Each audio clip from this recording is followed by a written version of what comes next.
Muy buenos días para todos. Damos apertura a esta transmisión a la hora acordada, dando cumplimiento. En nombre de la Junta Directiva de Alumni, les damos un saludo a cada uno de ustedes. Para nosotros es una gran alegría tenerlos, que nos acompañen en este espacio. Este es el segundo talk de una serie de eventos organizados por la asociación. A lo largo del año tendremos 2 talks más a los cuales estarán cordialmente invitados. En esta oportunidad vamos a desarrollar el tema relacionado con el impacto de la pandemia en los aspectos legales de los eventos deportivos. Para mí es un honor contar con nuestros invitados. El primero de ellos, Jaime Lamboy, él es alumno de la primera promoción de la edición latinoamericana del máster y docente de diferentes ediciones del mismo máster. Es director ejecutivo del Departamento de Alto Rendimiento del Comité Olímpico de Puerto Rico. Y por otra parte nos acompaña Daniel Soto. Él es alumni de la quinta promoción de la edición española del máster y docente en la misma edición. Es General Counsel Advisor en la Euroleague de Básquetbol y cada uno de ellos desde su experticia nos va a presentar algunos aspectos específicos en el escenario deportivo en los cuales se desenvuelven. Para mí, como les digo, es una gran alegría contar con toda su participación. En particular, quiero denotar la participación de mi país, la región del Valle del Cauca. Es una gran alegría verlos acá y espero que todos los elementos que vamos a presentarles el día de hoy sean de ayuda, no solamente en su ejercicio profesional, sino también para la actividad que realizan actualmente. Bienvenidos y Jaime, tienes la palabra. Muy buenas tardes, compañeros. Gracias, Lorena. Saludos a Daniel. Antes que todo, gracias a ustedes por la invitación y por confiarme, ¿verdad? Estos minutos que voy a estar compartiendo con ustedes en un tema que, ¿verdad? Se ha vuelto un poco trillado, si lo podemos llamar. De esto es lo único que se habla en los últimos meses, ¿verdad? Pero no deja de ser importante, ¿verdad? ¿Cuáles son los efectos de la pandemia? ¿Cuáles son las implicaciones de la pandemia? Lo hemos visto por todas las redes, por todos los lugares, pero la realidad es que siendo un asunto tan novel, un asunto nunca antes visto, pues no es para menos que le dediquemos tanto tiempo, tantas energías y tanta parte de nuestro análisis, porque el ser un asunto novel también nos provoca un poco de incertidumbre qué es lo que nos vamos a encontrar en el futuro, porque no tenemos punto de referencia, no tenemos, en inglés le llamaríamos uncharted waters, estamos entrando en un mar el cual todavía no ha sido graficado y que no podemos anticipar necesariamente todos los obstáculos que nos vamos a encontrar. En los pequeños minutos que tengo, ¿verdad? Obviamente, cuando es limitado el tiempo, no se puede profundizar sobre todos y cada uno de los puntos de los que uno va a hablar, pero pretendo dedicar algunos minutos a 3 puntos particulares desde la perspectiva, ¿verdad? Lorena habló de a qué yo me dedico. Yo soy abogado de profesión, tengo mi práctica legal hace 20 años, pero funjo como director también del Departamento de Alto Rendimiento del Comité Olímpico de Puerto Rico. También funjo como presidente de la Comisión Legal de la Federación Internacional de Voleibol y hago asesoría a algunas federaciones internacionales, entre ellas la Federación Internacional de Baloncesto. ¿Por qué digo esto? Lo digo porque para que vean mi perspectiva o el ángulo en el que yo pretendo hablarles un poco hoy es desde la perspectiva más del movimiento olímpico, ¿verdad? De las instituciones que están ligadas directamente al movimiento olímpico, entiéndase comités olímpicos nacionales o federaciones internacionales deportivas. Un poco distinta a la perspectiva que nos va a hablar Daniel, ¿verdad? Que de la perspectiva de la Euroliga, que es una liga privada, es una liga deportiva profesional que no está afiliada a entidades relacionadas al movimiento olímpico, aunque es relacionado a un deporte olímpico, pero eso se encargará Daniel de hablarlo. Yo pienso tocar tres temas puntuales en mi intervención, nuevamente de la perspectiva del movimiento olímpico. Son los impactos contractuales. ¿Qué impacto tiene la posposición de los Juegos Olímpicos, ¿verdad, Academia?, en los aspectos contractuales relacionados a los Juegos Olímpicos? El otro aspecto que pretendo tocarles es el aspecto puramente deportivo, cómo la posposición de los Juegos Olímpicos o la pandemia en particular tiene un efecto sobre los programas deportivos en los comités olímpicos nacionales o en las federaciones deportivas nacionales. Y por último, pero no necesariamente menos importante, cómo esta situación de la pandemia y la posposición no solamente de los Juegos Olímpicos, sino de todos los eventos internacionales de envergadura, cómo eso afecta el asunto interno de las operaciones o de los aspectos programáticos de los comités olímpicos nacionales o incluso de las federaciones nacionales.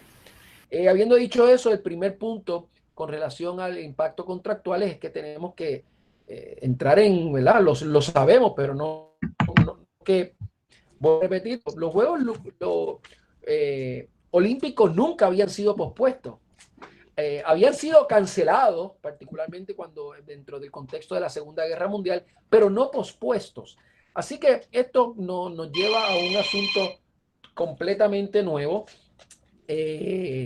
Estamos hablando de la posposición del entrenamiento de 11,000 atletas, entrenadores, oficiales, voluntarios, fanáticos, trabajadores. O sea, la cantidad de gente que va a unos Juegos Olímpicos es una cosa impresionante, el evento deportivo de mayor envergadura. Así que imagínense esta situación de la posposición, el efecto que tiene en las relaciones contractuales, ¿verdad? Estoy hablando un poquito más desde el punto de vista de derecho, mis disculpas. Desde el punto de vista de derecho un poco. Y las relaciones contractuales, ¿por qué? Porque los Juegos Olímpicos se organizan en función de un contrato entre el comité organizador de los Comité Olímpico Internacional. Esa relación está regulada por un contrato y en ese contrato, ¿verdad? Que está disponible, público, en la página de internet del comité organizador de Tokio 2020, tiene unas cláusulas de terminación de contrato, particularmente por situaciones de fuerza mayor, pero el derecho de terminar ese contrato, que implicaría la no celebración de los Juegos Olímpicos, reside unilateralmente en el Comité Olímpico Internacional. Es decir, solamente el Comité Olímpico Internacional tendría la capacidad de reclamar la fuerza mayor, como lo es una situación como esta pandémica, le permite al Comité Olímpico Internacional cancelar o resolver el contrato por razones de fuerza mayor. Así que no recae necesariamente sobre el comité organizador de Tokio el que no van a hacer los Juegos Olímpicos, cancelar el contrato, sino esa invocación de la cláusula de fuerza mayor recae más bien sobre el Comité Olímpico Internacional. Entonces, cuando nos podemos a pensar en estos aspectos contractuales, aparte del contrato entre el comité organizador de los Juegos y el Comité Olímpico Internacional, hay otras relaciones contractuales importantísimas que también se ven afectados. Por ejemplo, los contratos de derechos de transmisión. Cada uno de los países en donde se van a transmitir los Juegos Olímpicos muy probablemente tengan contratos de derechos exclusivos de transmisión en sus países de los Juegos Olímpicos. Pues ahora esos contratos pierden su eficacia y es necesario volver a renegociarlos o de alguna manera volver a sentarse sobre la mesa de negociación sobre si esos Juegos Olímpicos se van a mantener, si todavía mantengo yo el derecho de transmisión sobre los Juegos Olímpicos a pesar de que se movieron un año. Hay que ver el contenido de ese contrato, a ver si lo que se compró fue el de unos Juegos Olímpicos y fue que yo separé el espacio dentro de una fecha en particular para transmitir un evento deportivo. Entonces eso cambia las perspectivas en cada uno de los países donde alguna televisora o algún agencia de publicidad haya comprado los derechos de transmisión, si eso requerirá una renegociación o si el valor incluso de los derechos de televisión ha disminuido. Lo otro que puede preocupar con toda esta posposición de la pandemia, que no son necesariamente la posposición de los Juegos Olímpicos, sino de los eventos deportivos de gran envergadura, son los contratos laborales que pueden haber entre los comités organizadores y los contratos que hayan hecho con las personas que van a trabajar en estos eventos deportivos. Son personas que tenían una expectativa de trabajar y ahora esos eventos deportivos, al ser pospuestos o ser cancelados, pues provoca una incertidumbre o una situación en la cual laboralmente estos individuos pues no tienen acceso o tienen que realmente buscar otros trabajos, lo que puede implicar que los organizadores de estos eventos deportivos tengan que volver a estar reclutando nuevo personal o tratar de recuperar el personal que a lo mejor ya está buscando otros trabajos. También otra de las cosas que preocupa en términos de Tokio, aunque los japoneses estaban bastante adelantados, es los contratos de operación de las facilidades deportivas y particularmente los contratos de la villa olímpica. Normalmente en los Juegos Olímpicos y también en los Juegos regionales, la construcción de la villa olímpica se le comisiona a un tercero y ese tercero construye la villa olímpica, que es donde se quedan todos los atletas, los entrenadores y demás, a cambio, y construyen libre de costo, a cambio de que luego de los juegos ese contratista vende las facilidades a terceros o vende los apartamentos donde se quedaban los atletas, los venden para recuperar su ganancia. Esta situación de los Juegos Olímpicos pues pospone esa recuperación de inversión de los que construyeron la Villa Olímpica y también podría implicar, a pesar de que obviamente no estoy involucrado en esas negociaciones, renegociaciones de cómo se van a administrar y cómo se van a operar las facilidades deportivas, incluyendo la Villa Olímpica. La cantidad, según lo que he leído, de las renegociaciones o las pérdidas que han habido en Japón con relación a cancelación de reservaciones de hoteles ha sido inmensa, al igual que las líneas aéreas y alquileres de a corto plazo, como lo puede ser el Airbnb, que recientemente se había convertido en uno de los top partners del Comité Olímpico Internacional.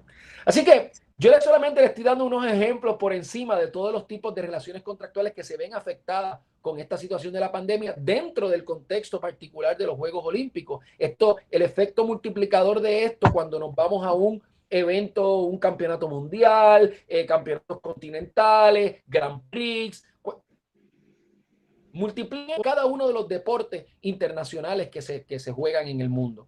Así que el elemento esencial en todo este proceso desde el punto de vista contractual es lo que llamamos la buena fe y el sentarse nuevamente a la mesa de negociación a renegociar los términos y darnos cuenta que la cancelación o simplemente decir, bueno, vino la pandemia, vamos a tumbar todas las relaciones contractuales, realmente afecta el tráfico jurídico de los negocios. Y que aquí el mejor acercamiento realmente es la negociación, renegociación de buena fe y que no meramente porque haya habido una situación de fuerza mayor vamos a simplemente invocarla y eso implica que automáticamente vamos a dejar de cumplir con nuestras relaciones contractuales. Las partes están obligadas dentro de los principios básicos de la buena fe a renegociar esos términos. Desde el punto de vista deportivo, y creo que me he cogido bastante tiempo en esta primera parte del contrato, desde el punto de vista deportivo, el gran reto que tienen los comités olímpicos y particularmente las federaciones nacionales es volver a sentarse a planificar sus calendarios. Al momento en que vino la posposición de los Juegos Olímpicos, ya se habían adjudicado alrededor del 50 al 55% de los cupos de los Juegos Olímpicos. Y un elemento bien particular es que normalmente los cupos se los gana el país, no el atleta que los consigue, ¿verdad? Con algunas excepciones. Pueden haber muchas situaciones donde un atleta haya conseguido un cupo para su país y que a lo mejor el país ya lo había certificado para ir a los Juegos Olímpicos, pero con la posposición el Comité Olímpico Nacional puede echarse para atrás y decir, no, ahora yo voy a reabrir la puerta para identificar cuál es el mejor atleta que está en la mejor posición de representarnos en los Juegos Olímpicos del 2021, que no necesariamente es el mismo atleta que estaba en la posición en el 2020.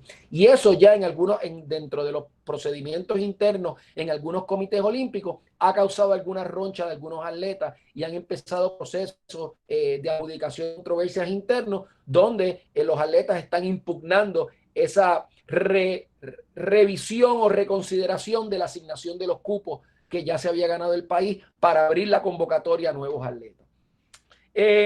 Y eso pues puede crear un problema de litigio en términos deportivos que a lo mejor pudiera llegar hasta el Tribunal Arbitral del Deporte, dependiendo cómo cada uno de los comités olímpicos manejen la situación.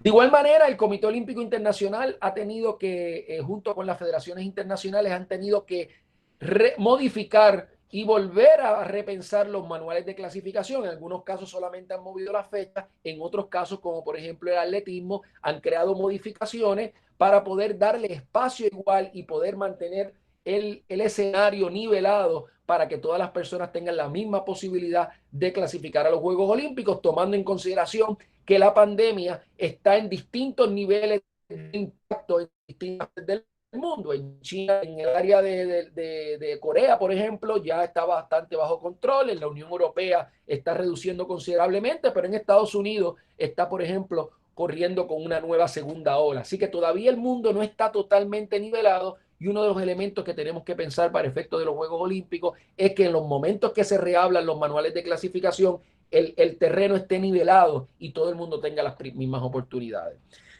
Otro de los problemas que tendremos los comités olímpicos nacionales, y los tendrán las federaciones nacionales también, es que esta posposición de los Juegos Olímpicos, y con esto voy terminando mi último punto, va a provocar una sobrecarga en el calendario deportivo internacional para el 2021. De ordinario, el 2021 siempre se consideraba como el año muerto dentro del ciclo olímpico, porque no había una competencia de envergadura internacional multijuegos, como lo son Juegos Panamericanos, Juegos Europeos, Juegos Continentales.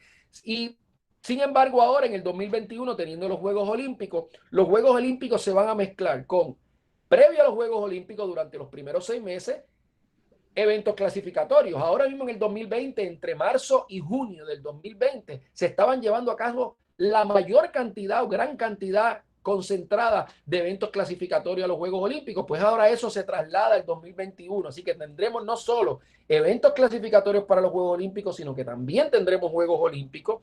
Tendremos también un evento, por lo menos para los que estamos acá en América, tenemos los Panamericanos Juniors, que de hecho se van a celebrar en Cali, Colombia, por primera vez, los Panamericanos Juveniles, un evento internacional de envergadura también para el 2021. Van a haber eventos clasificatorios para los Panamericanos Juniors. Van a haber eventos clasificatorios para los Juegos Centroamericanos y del Caribe para Panamá 2022, lo que implica que los comités olímpicos y las federaciones nacionales tienen que prepararse para los países de Sudamérica y Centroamérica participan en ellos, también son en el 2021. Los Juegos del Caribe, que son exclusivos de las islas caribeñas, también son en el 2021. Los Juegos Centroamericanos, los clasificatorios a los Juegos Olímpicos Juveniles, los Juegos Olímpicos Juveniles son en el 2022 y en el 2021 son los eventos clasificatorios. Así que eso provoca una sobrecarga del calendario deportivo en el 2021, y ante el hecho de que casi todos los centros de alto rendimiento, la mayoría, están en Europa, y todavía Europa está restringiendo la entrada de muchas personas que no pertenecen a la Unión Europea para entrar a entrenar como turistas, como trabajadores, pues eso limita también particularmente los países latinoamericanos, que enviamos muchos atletas a Europa a entrenar, que se nos retrase ese proceso. Y por último, y por esto termino, el reto grande que tendrán las federaciones nacionales y los olímpicos nacionales para volver a traer auspiciadores que hemos perdido debido a que muchos auspiciadores solamente entran a auspiciar o a entrar dinero a los comités olímpicos nacionales cuando vienen el año olímpico, y muchos de ellos ya habían entrado en contrato. Nosotros en el Comité Olímpico habíamos entrado en contrato con algunos de ellos, y la pregunta siempre es, bueno, ya me has dado dinero, ¿cómo te puedo reemplazar de alguna manera aquí en el 2020 la exposición que tú hubieras tenido si los Juegos Olímpicos hubieran ocurrido? Pues eso requiere creatividad, requiere que uno mantenga esa relación con los auspiciadores para evitar que entonces requieran un reembolso o de alguna manera resuelvan el contrato, y una vez un auspiciador se va, lograr que regrese a las esferas de la institución es un poco complicado. Así que los retos son muchos. Yo solamente le he dado 3 ángulos, que es una minúscula análisis de lo que el impacto del COVID ha tenido en nuestro deporte, desde el punto de vista contractual, la sobrecarga de los calendarios, y desde el punto de vista de preparación deportiva, lo que implica el no tener acceso a los centros de alto rendimiento y la relación con los auspiciadores. Obviamente, sobre cada uno de estos puntos podemos profundizar y tener un talk de 2 horas en cada uno de ellos, pero yo creo que con esta pequeña intervención ustedes pueden tener una idea del gran impacto que esta pandemia ha tenido en el deporte desde la perspectiva de federaciones nacionales, internacionales y el movimiento olímpico en general. Jaime, muchísimas gracias. Ahora damos paso a Daniel. Te escuchamos, por favor. Bueno, buenas tardes desde Barcelona. Lo primero es agradecer a Sports Alumni, a Mario como su presidente, a Lorena por la invitación. Un placer estar con todos ustedes y poder compartir esta charla con Jaime, a quien me une una gran amistad y, por lo tanto, todo son ventajas, como me gusta decir a mí. Bueno, pues como Jaime bien ha explicado inicialmente, yo trabajo en el mundo, en la esfera deportiva, o sea, en el jurídico deportiva, pero trabajo para una compañía que es privada. Entonces, es cierto que el mundo del deporte se gestiona inicialmente la fundación de las federaciones como entidades privadas, si bien hay en función de los países, hay unas prerrogativas públicas y el mundo federativo, pues en cierto modo se ha ido arrogando un poquito esto. Pero la Euroliga como tal es una competición privada que se crea en el año 2000, extinguiéndose de la Federación Internacional. Y a mí cuando a mí me preguntan ¿a qué te dedicas? Digo, yo soy un abogado de empresa. Lo que pasa es que el producto final de mi empresa es organizar una competición profesional de baloncesto. ¿Vale? Es una frase que me gusta decir, que realmente nos movemos en una legislación que es muy estándar de cualquier otra, por supuesto con sus especificidades, pero tenemos unas legislaciones estándar como cualquier ciudadano de a pie, por así decirlo, ¿no? Entonces, simplemente por poner un pequeño itinerario de las diferencias, es cierto que Jaime, desde su posición, pues él estaban trabajando de cara a un evento que se iba a celebrar este año. Sin embargo, nosotros, como una liga regular que ya se venía celebrando, nos hemos visto en tener que interrumpir nuestra competición en mitad de la misma, ¿no? Entonces, a medida que se iban... que se iba expandiendo esta pandemia, pues nosotros nos vimos con ciertas restricciones en determinado número de países. Cuando ya empezaba a afectar a alguno más, pues principalmente era en Italia, entonces se empezaron a poner restricciones de que si determinados países no podían viajar, o si podían viajar luego tenían que pasar una cuarentena de vuelta, lo que nos empezaba a limitar mucho las posibilidades de intentar seguir adelante. Es cierto que no vamos a decir que todos podíamos prever a dónde podía llegar, porque creo que a todo el mundo nos ha sorprendido, pero siempre todo el mundo estaba haciendo cábalas de, por supuesto, intentar asegurar el producto, intentar que al fin y al cabo tenemos que entregar a la gente a nuestros stakeholders, es decir, a nuestros patrocinadores, a nuestras televisiones, y por supuesto garantizando la seguridad y la salud de los deportistas, que son los principales actores de nuestro producto, ¿no? Pero, pues, cuando digo producto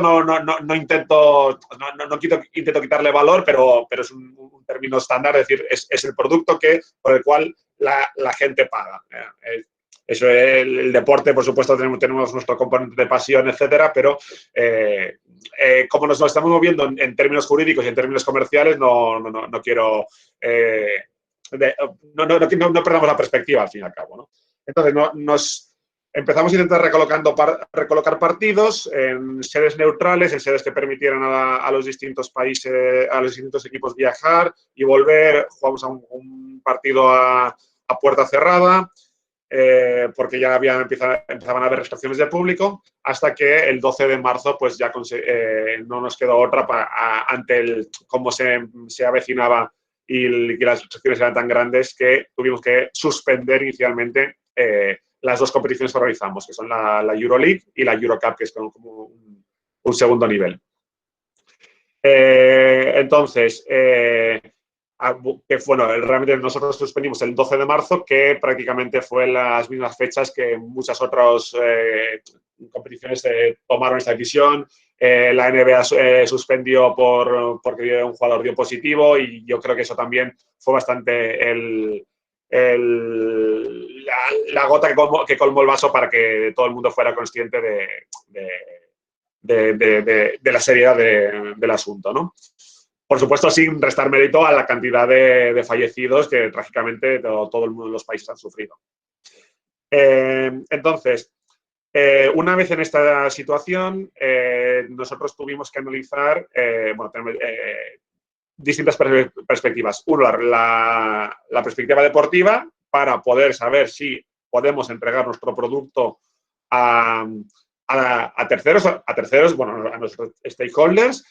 Y dos, el si poder seguir adelante la competición. También teníamos un evento, porque es decir, normalmente todos nuestros equipos juegan sus partidos en casa y fuera de casa, pero el evento final de la competición es una Final Four, que esta es la propia Euroliga quien asume la organización, y estaba prevista que se celebrara en la ciudad alemana de Colonia en el mes de mayo, entonces para poner el punto y final a la temporada. Entonces, contractualmente, pues tuvimos, se han llevado a cabo, lo primero que queríamos intentar fue suspender la competición con el objetivo de intentar retomarla. Nos dimos un plazo de un par de meses para analizar cómo evolucionaba la situación a nivel mundial y en ese momento empezamos a analizar las posibilidades de cómo se podía retomar la competición. Normalmente en un formato de burbuja o, al fin y al cabo, pues suspender. No sé, desde todos los departamentos de la Euroliga se analizaron este tipo de... Bueno, dentro de sus competencias respectivas y nos dimos un par de meses. Se establecieron un determinado calendario, sabiendo que muchos contratos terminaban el 30 de junio, sabiendo que a pesar de que había competiciones, como puede ser la Champions League de balonmano, que ya anunció que se jugaría la temporada siguiente, o sea que la Final Four la jugarían en diciembre o en septiembre, primero en septiembre, y luego la pusieron a diciembre.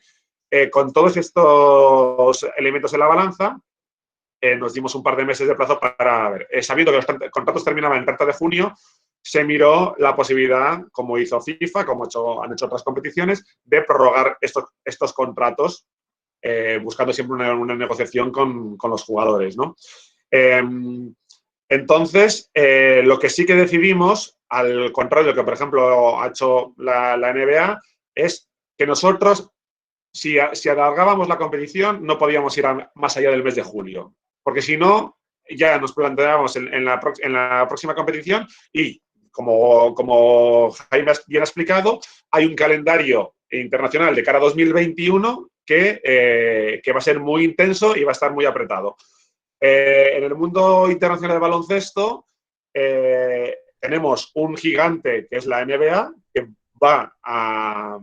que según sus propias reglas, y pues que ellos, por ejemplo, han decidido que ahora la competición se juega ahora en julio-agosto y un poquito más, y se están planteando que la próxima competición empiece ya en diciembre, la temporada 2021. Aún y todo, sí que la NBA planea que con la competición 2021 termine de cara previo a los Juegos Olímpicos de 2021, por lo tanto, hubiera podido caber en el calendario. Lo que pasa que yo quiero ver todavía las conclusiones o las bajas, o cómo terminan los jugadores después de una temporada, presumamos la normal para el año que viene. Nosotros sí que dijimos que no, la temporada no podía ir más allá de julio, y entonces, si no se podía terminar la temporada en julio, pues se cancelaba la competición. Se hicieron pues números, se hicieron cifras, y al final, pues, el 23 de abril, perdón, el 23 de mayo, perdón, a los miembros, a los accionistas, al board de la Euroliga, porque no olvidemos que, como he dicho, la competición es una competición privada y los clubes que participan son accionistas y, por lo tanto, son los que toman las decisiones sobre su futuro y sobre su negocio, porque al fin y al cabo son ellos los que invierten para hacer esta competición en un producto atractivo. Se les plantearon todas las opciones. Se planteó un potencial calendario, y lo que sí que también se explicó era la situación en la que estamos el 23 de marzo, porque claro, nosotros, la Euroliga es una competición europea, pero hay un gran número de jugadores norteamericanos, de Estados Unidos, que con la consecuencia de la pandemia, pues regresaron a sus países. y entonces nos planteamos como una situación de que, por supuesto, nos movemos en la Euroliga en 10 países distintos, son 18 equipos participantes de 10 países distintos, nos encontramos con una disparidad absoluta de estado sobre las posibilidades de movimiento, de ejercicio, de entrenamiento de los clubes.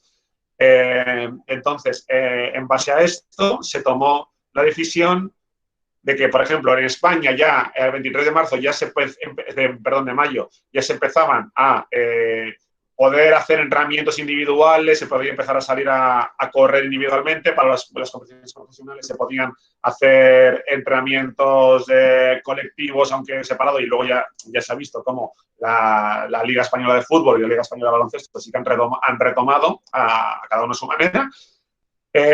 Y sin embargo, por ejemplo, en Rusia, donde tenemos esta temporada 3 equipos, pues estaba en una situación peor porque la pandemia llegó un poquito más tarde y por lo tanto no podían retomar la actividad normalmente o en una misma igualdad de condiciones que el resto de equipos. Ante esto y el potencial riesgo de, pues, como ya se puede estar escuchando, que puede haber rebrotes y que puede seguir habiendo contagios y tal, muy a nuestro pesar, como yo personalmente, desde mi punto personal, pues me da mucha pena que tuviéramos que cancelar la competición. Esto por el lado de vista organizativo. No quiero tampoco extenderme demasiado porque sí que quiero que sea esto algo más dinámico. Cuento que aparte, por supuesto, de las negociaciones con patrocinadores y con televisiones, como se ha hecho, desde la Euroliga se ha intentado llevar a cabo una negociación con la Asociación de Jugadores de Baloncesto de la Euroliga, ¿no? Intentando llegar a unos acuerdos sobre las retribuciones de los jugadores. Es decir, somos conscientes de que no estamos en una situación de revenue share como es la NBA, en el cual un porcentaje de la cifra de negocio de los clubes se tiene que destinar directamente a los salarios de los jugadores. Es cierto que nosotros nos movemos en una relación laboral, por supuesto, especial, como es la del deportista profesional. Sin embargo, los jugadores sí que entendieron que, a pesar de no encontrarnos en este negocio, o sea, en este modelo de negocio, el hecho de que ellos puedan entrenar y no jugar, es decir, sí, es correcto, siguen desempeñando una parte de su actividad profesional, pero entendieron de que si no, la gente no paga por verles entrenar. Por lo tanto, no pueden, ellos, parte de su entrenamiento por supuesto, es parte de su trabajo, sin embargo, está destinado a conseguir unos resultados y que al fin y al cabo es donde tiene su exposición y es de donde salen los ingresos para que luego se les pueda pagar por entrenar, ¿no? Y entonces se llegó a un acuerdo con el sindicato de jugadores para acomodar los salarios de esta temporada a una realidad o llegando a una cifra consecuente. Yo creo que es bastante positivo, con una asociación de jugadores que está recién creada en los últimos 2 años, por lo tanto, es positivo y esto de cara a futuras temporadas es bastante... yo creo que es bastante reconfortante ver que los jugadores son conscientes de esta situación. No es simplemente yo vengo, hago mi trabajo, cobro, por supuesto, son conscientes de la realidad, que por supuesto no es ajena, y de la misma manera que hay jugadores que en todos los deportes que han expresado sus miedos a no retomar, pues por supuesto somos todos seres humanos, ¿no? Y al fin y al cabo, nadie si algo no se ha quedado claro de esta pandemia es que nadie escapa, nadie queda fuera inmune, ¿no? Por lo tanto, esta es nuestra realidad. Por supuesto, ahora mismo tenemos que replantearnos el futuro. Estamos trabajando en distintos escenarios para la temporada 2021, desde que se pueda retomar sin problemas a que se pueda jugar partidos a puerta cerrada o con limitaciones de público y con lo que ello conlleva en el futuro. Porque al fin y al cabo los clubes obtienen un gran rendimiento de sus taquillas, ¿no? El Game Day Revenue, ¿no? Como se dice. Y, por lo tanto, el no poder abrir sus puertas, el aforo de sus pabellones al 100%, tendrá un impacto en su economía. Entonces, a partir de aquí, se nos abre una gran posibilidad, un gran abanico de posibilidades. Y no quiero aventurarme sobre el futuro. Creo que he cubierto también mi tiempo y creo que podemos abrir el turno a preguntas si os parece bien. Si algo ha quedado claro, dudoso, por supuesto, encantado de responder. Daniel, muchísimas gracias.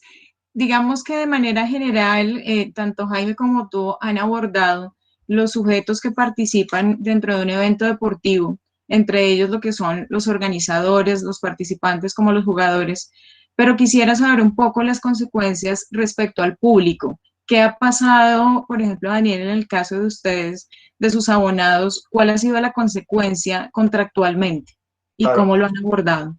Pues gracias por esta pregunta, Lorena. Es decir, nosotros teníamos un evento, la Final Four de Colonia, que se iba a celebrar en mayo, con ya las entradas vendidas al 100%.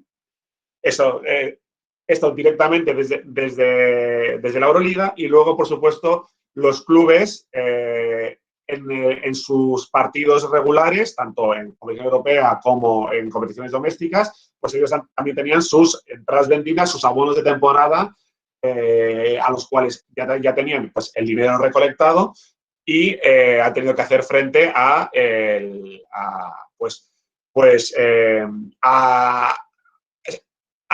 ingenios de marketing, por así vamos a dejarlo de esta manera. Es decir, a todo el mundo nos gusta tener el dinero en nuestros bolsillos, ¿no? Y siempre el tener que devolverlo, pues duele, por mucho que sea por unas razones justificadas, ¿no? Como es el caso de fuerza mayor. Pero, por supuesto, hay que ofrecer esta posibilidad. Es decir, nos estamos moviendo en una legislación que es la de consumidores y usuarios, ¿no? Y si usted no disfruta de un servicio, pues tiene derecho al reembolso. Entonces, aquí pues ha habido inventivas de marketing o por intentar lo que se intenta ha sido fidelizar al espectador. Es decir, es conseguir que acepte que no nos hemos ido, a pesar de que la competición no se haya disputado durante todos estos meses. El producto sigue ahí, queremos seguir haciéndolo, estamos trabajando y entonces, pues, ha habido clubes que han ofrecido pues el descuento proporcional de la parte de los partidos que no se han jugado. O esto era una opción que en España, por ley, pues se tenía que ofrecer de cierta manera, pero se han ido buscando alternativas, como ya los clubes tenían que intentar, pues ya nos movíamos en fechas de lanzar la campaña de abonados del año siguiente, y por lo tanto si no me fuerzas a devolver el dinero, pues yo te puedo ofrecer un descuento para la temporada siguiente. Nosotros también, pues usted puede reclamar el dinero, pero claro, porque sabía que iba a ser en Colonia y en la Final Four, y porque usted es alemán y quiere venir aquí, pero si la Final Four de 2021, que aún no hemos decidido dónde se va a ir, puede ser en Colonia, puede ser en otra sede, puede ser en otro país. Claro, pues si es en otro país, a mí no me interesa ofrecer, por lo tanto, pues no me apetece. O igual sí, pues se les da la opción de guardar la entrada de cara al año siguiente con ciertos paquetes de ventajas, agradeciendo la confianza, que al fin y al cabo lo que queremos es fidelizar a los espectadores, a nuestros consumidores, al fin y al cabo, para que no se olviden de nosotros y que estamos todos trabajando para entregarles el producto en cuanto bien buenamente podamos. Perfecto, muchísimas gracias. Jaime, quiero hacerte una pregunta que nos formulan, y es cómo define el COI que la pandemia va a estar controlada para poder determinar calendarios de procesos.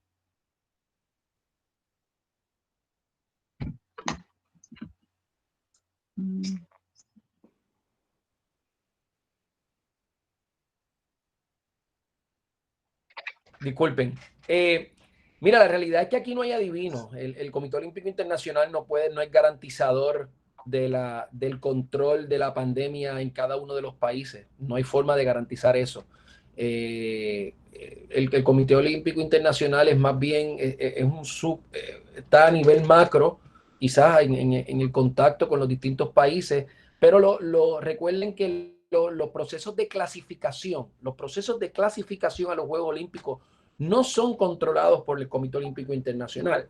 La intervención del Comité Olímpico Internacional en los procesos clasificatorios simplemente avalar o ratificar o de alguna manera modificar los manuales de clasificación que proponen las federaciones internacionales. Las federaciones internacionales someten su propuesta de proceso clasificatorio a los Juegos Olímpicos y el Comité Olímpico Internacional lo que hace es revisarlos para cumplan, por ejemplo, el principio de universalidad, el principio de que equipos que ya están clasificados, que participen en los procesos clasificatorios, no dañen o restrinjan o de alguna manera afecten la posibilidad de otros países clasificar. Así que el Comité Olímpico Internacional no controla eso. Quienes controlan realmente los procesos clasificatorios en términos de la organización son las federaciones internacionales particulares, y las federaciones internacionales a su vez delegan en las confederaciones o en las asociaciones continentales de cada deporte esos procesos clasificatorios, cuando los procesos clasificatorios son por continente. Así que en ese sentido vamos a depender mucho de la capacidad que cada uno de los países tengan en controlar la pandemia. Ahora mismo el país que mayor problema tiene son los Estados Unidos, que está teniendo una gran segunda ola. Estamos viendo que a pesar de algunos países han tenido bajo control, países como por ejemplo Taiwán ya ha logrado iniciar su liga profesional de béisbol. En otros países ya están considerando, ¿verdad? En Estados Unidos, a pesar de que hay repuntes, están reiniciando la NBA, por ejemplo. Pero en la Unión Europea estaba viendo yo ahora mismo como un todo, ¿verdad? Como en global, han habido ya el espacio del pico ya se ha reducido. Así que realmente garantías no hay. Yo creo que este virus vamos a estar viviendo con él por muchos años, igual que vivimos con muchos otros virus que son de la familia de los flu. El coronavirus no es un virus nuevo, el coronavirus lleva décadas aquí. Lo que pasa es que el coronavirus que tenemos ahora es una mutación nueva, que nuestros cuerpos no son inmunes a él todavía. Pero nosotros vamos a tener que aprender a vivir.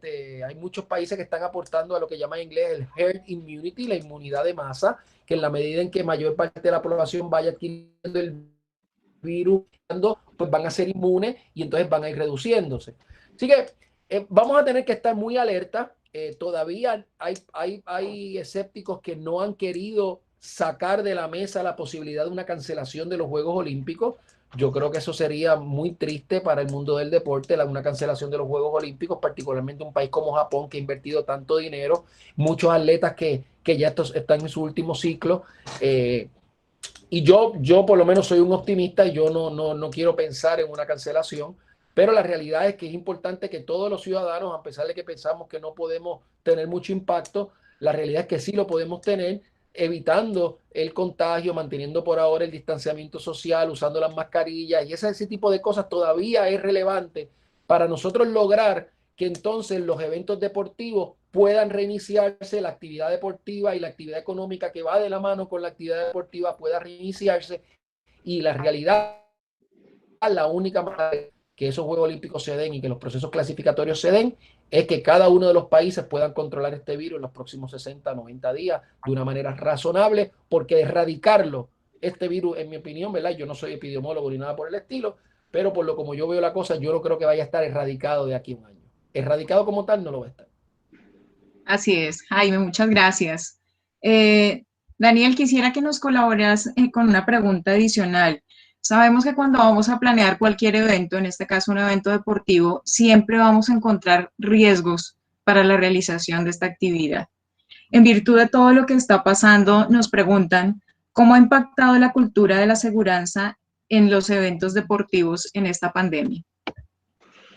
Pues como bien acaba de decir Jaime, el riesgo cero no existe. Es decir, las compañías de seguro viven de ello, viven de apuestas, al fin y al cabo. Es decir, un seguro, con todos los legalismos que le queramos dar, no deja de ser una apuesta que alguien te compra. Es decir, yo estoy dispuesto a pagar X número de dólares o de euros por un seguro de coche, que significa que, mire, yo le recibo y si usted tiene un accidente, pues yo lo indemnizaré. Pero y si deja de ser una apuesta que alguien acepta, decir, pues mire, si no consigo que no tenga ningún accidente, ese dinero me lo quedo para mí. Entonces, bueno, como se ha comentado en alguna otra ocasión, Wimbledon ha sido la única propiedad deportiva que tenía previsto una oportunidad segura a nivel de pandemia, ¿no? Que pues en su momento les afectó cuando hubo un brote en el Reino Unido, si no me equivoco, fue en 2003.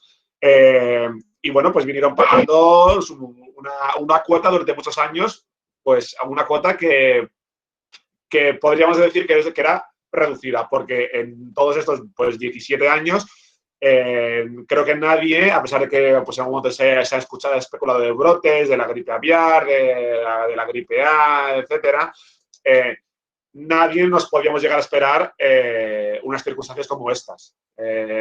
Por lo tanto, ahora mismo todos, incluido la Euroliga y como posiblemente también se ha incluido el Comité Olímpico Internacional, estarán llamando a sus corredores de seguros de confianza a que les coticen, a que les ofrezcan una cotización por una potencial cancelación.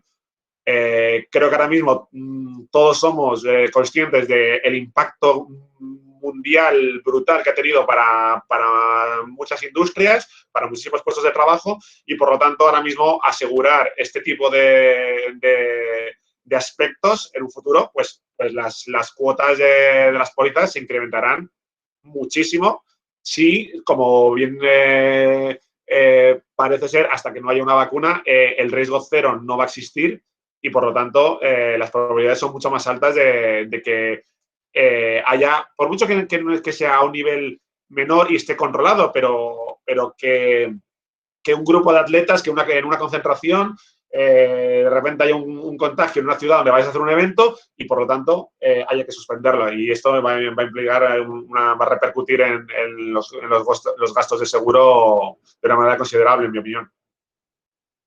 Muchas gracias. Jaime, cuando hiciste tu intervención nos señalabas la posibilidad del COVID, pues en un caso tentativo de cancelar los juegos de ser necesario. ¿Qué efectos tendría una cancelación definitiva de los mismos? Wow. Lo primero es el impacto económico. Lo primero es de qué manera el Comité Olímpico Internacional y el comité organizador puedan llegar a un entendido de cancelación de los juegos. Es decir, ahora para la posposición de los juegos, el Comité Olímpico Internacional subsidió parte de las pérdidas o de los gastos adicionales que el comité organizador tiene que incurrir en posponer los juegos. Eso no era parte del contrato, tuvieron que renegociar esas cláusulas y el Comité Olímpico Internacional asumió alguna parte, yo diría, no tengo las cifras exactamente en este momento, pero debe ser una tercera parte, vamos, y con temor a equivocarme, estoy tratando de buscar un número, pero alrededor de las pérdidas o de los gastos adicionales que el comité organizador de Tokio tendría. Yo creo que aquí una cancelación sería la última realmente la última opción, porque la cantidad de dinero que se perdería o que perdería Japón con una cancelación de los Juegos Olímpicos, yo creo que sería un golpe duro para el movimiento olímpico en particular. Claro, la salud del ser humano está por encima de todo. Vamos, tampoco es que vamos a hacer unos Juegos Olímpicos a pesar de si las circunstancias no lo permiten, como igual que se cancelaron para la Segunda Guerra Mundial, era impensable hacer unos Juegos Olímpicos en aquel momento. Pero además de las consecuencias económicas, la realidad es que yo no veo, ¿cómo le digo? Deportivamente nos podremos restablecer. Va a requerir que nosotros volvamos al drawing board, ¿verdad? A la mesa de trabajo y empecemos un nuevo ciclo de cero. Y empezar como brincando, ¿verdad? Saltando un ciclo o saltando unos Juegos Olímpicos. Del punto de vista programático, yo no creo que el impacto de una cancelación elimine el deporte. Sí va a ser un golpe duro para el movimiento olímpico, pero podemos empezar de cero nuevamente. Yo creo que el impacto realmente va a ser un impacto económico, va a ser el impacto en Japón particularmente, en la cantidad de dinero que muchas veces, muy probablemente el Comité Olímpico Internacional va a tener que renegociar con sus top partners, que son partners y son socios que ponen dinero, ponen plata dura durante 4 años para poder tener la mayor exposición durante los Juegos Olímpicos. Entonces el Comité Olímpico Internacional no va a poder devolver eso. También el impacto podría ser en la disponibilidad de futuras sedes. Yo tengo una teoría con relación a que realmente ahora mismo hay 10 países que tienen la capacidad de ser sedes para unos Juegos Olímpicos. 10 países. Podríamos diferir en, a lo mejor yo digo 8 y Daniel y algunos de ustedes piensan en los mismos 8 y tenemos diferencia en 2. Pero realmente países que pueden organizar unos Juegos Olímpicos: Japón, China, Estados Unidos, Canadá, Francia, Alemania, Australia, España. Ya me estoy quedando corto, ya podemos pensar en 1 o 2 más, Rusia.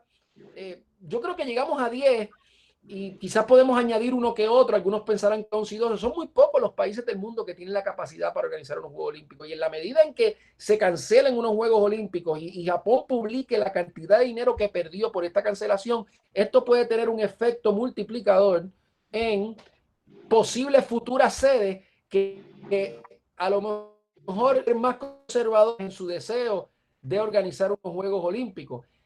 Toda esta cuestión de otorgar sedes para los Juegos Olímpicos va a cambiar mucho en los próximos años. Fíjense que por primera vez el Comité Olímpico Internacional otorgó 2 sedes a la misma vez.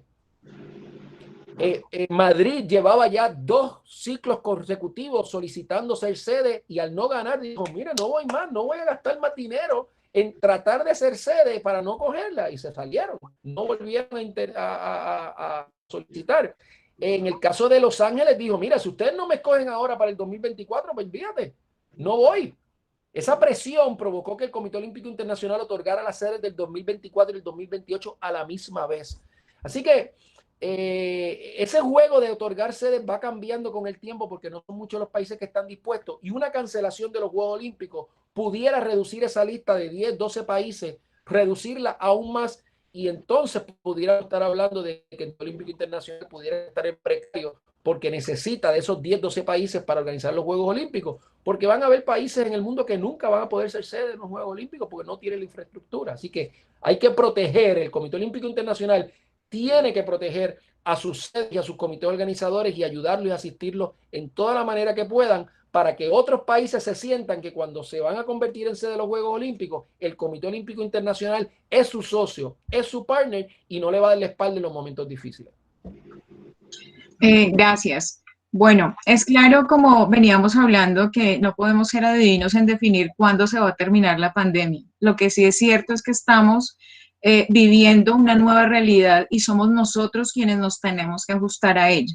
Bajo ese entendido, Vicente, a quien saludamos.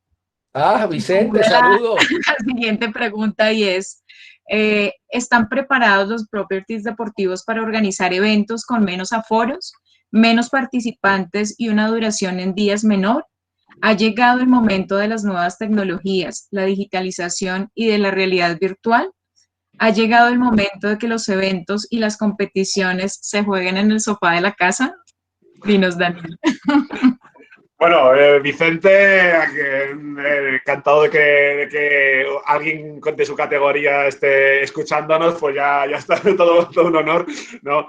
Pero Vicente sabe mucho de esto y bueno, a pesar de no querer jugar a ser adivino, pues todos nos tendremos que replantear la situación. Es decir, estamos viendo competiciones a modo de burbuja como la Liga Española de Baloncesto, que jugando sin público, con todos los equipos concentrados en una burbuja sanitaria, que se pudiera hacer esto a un nivel con los espectadores más espaciados, pues hombre, todo, si pueden entrar algo de público, si se puede garantizar las distancias de seguridad, pues eso será un mínimo ingreso adicional o máximo, porque igual estarán más cotizadas para las properties deportivas. Entonces,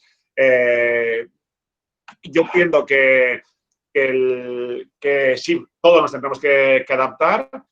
Las nuevas tecnologías, por supuesto, van a estar a la orden del día. Es decir, tanto, bueno, es lo que hemos hecho nosotros, pero todo el mundo ha intentado en esta pandemia dar partidos de archivo a sus stakeholders, a sus redes de televisiones, ¿no? Por intentar decir, oye, mire, nuestro producto, la cantidad de si alguien ha sido el gran triunfador de esta pandemia ha sido Netflix, según parece, ¿no? Los servicios de suscripción online. Entonces, si se puede jugar competiciones y al